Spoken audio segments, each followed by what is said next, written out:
Hey everyone, Sula here from MistyHilltops.com. Thanks for stopping by. In this video, I want to show you how I am working on the next couple of pages of my December daily, or what I like to call my Christmas document Christmas album. And this one is actually a gatefold. And right now I'm having trouble with my website. Something is broken. I need it fixed. But once that is fixed, hopefully I will be able to share all the things again that are working on my website. So keep coming back if you're interested, and you can find the files of this on my website, MistyHilltops.com. So the files for all these cut files that help you create albums like this.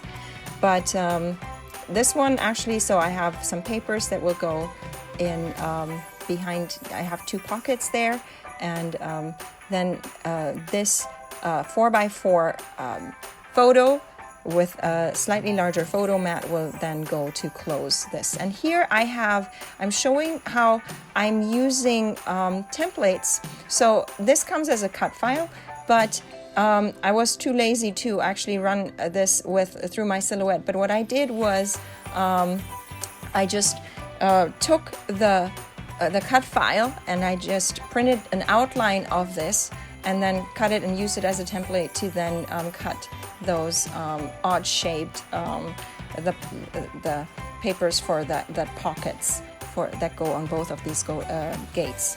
And so if you don't even have a cutting machine and you want to use these files, you can just print outlines of them, because the Silhouette software is free, so you can still access it, or there's SVG cut files as well, and you can just access it and just print the outlines of it and use those as templates for shapes that are a little more complicated. So this is the inside of this gatefold page. And so I decided to go with two 3x3 square photos, and then have three 2x3 inch papers go at the top, and then obviously there will be the larger papers on the two flaps of the gates. And so this is the design for this page here. I like to change things up a bit by using different page designs, and once my website works again, MistyHilltops.com, then you should be able to find there's layout suggestions for lots of different ways of how layouts can be created for this kind of grid style 6x6 mini album. And so with various sizes of photos, various sizes of papers and all that. So I like to mix things up. Here I have this title that I created in Silhouette and then cut from just dark cardstock.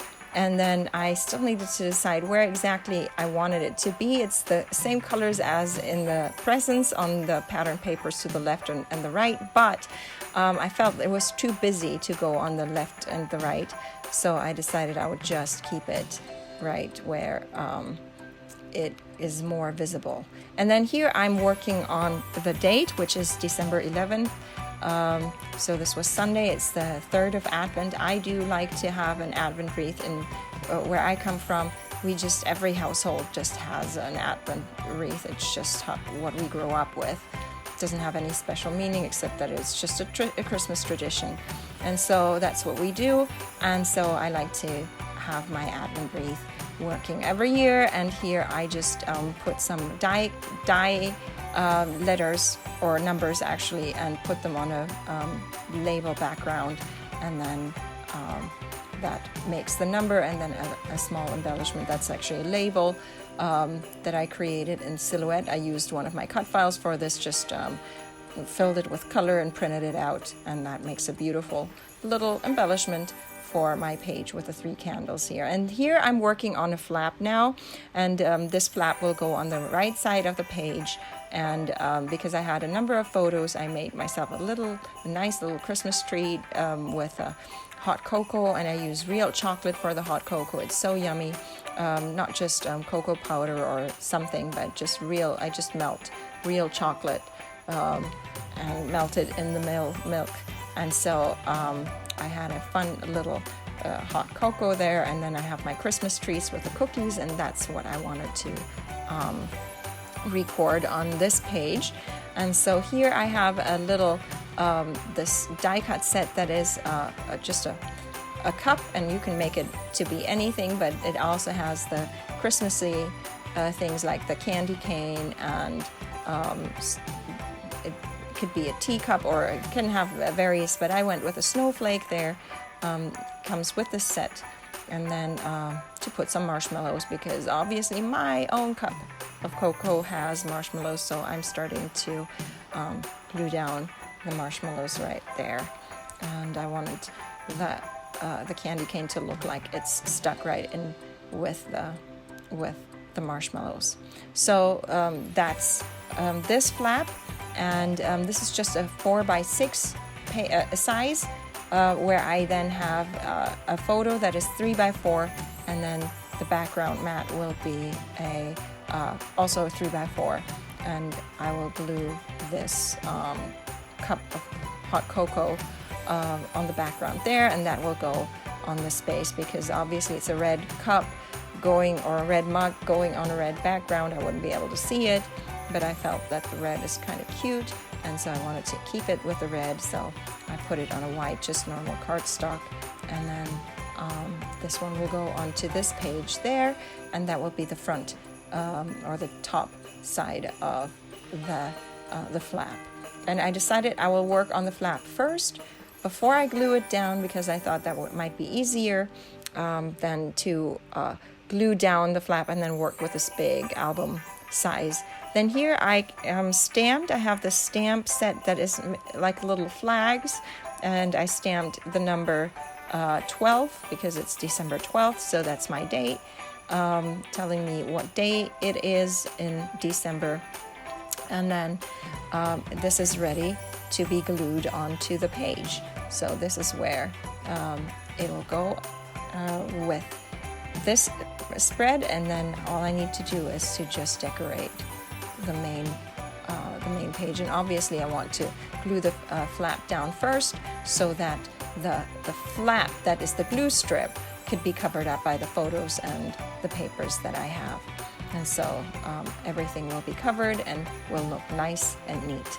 And so here I'm just adding the photos, and I decided to go with a portrait kind of design here with the photos, and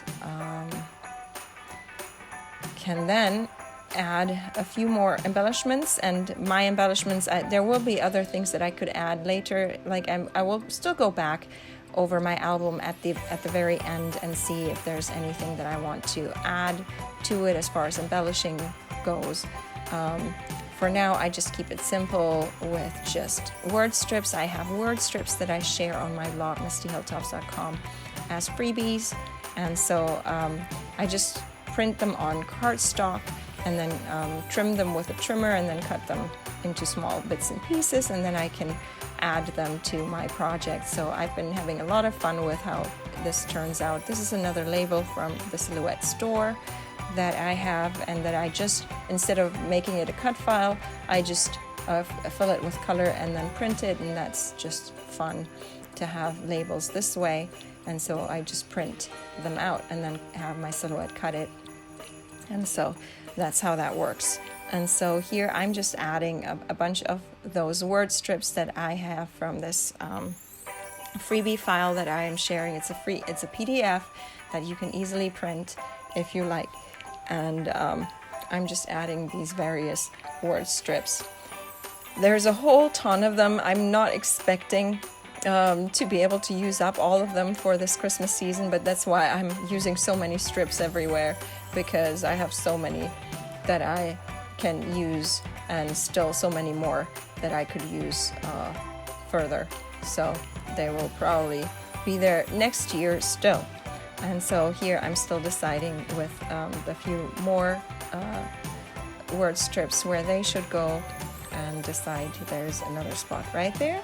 And I think this is my page done. All I need to do then is to just write on my journaling card. I already wrote something on that tag there. And so this is my page. I'm going to leave you with some more close-ups. I hope you enjoyed this video. Give it a thumbs up if you did. Consider subscribing, and I hope you have a great day. Thanks for watching. Bye.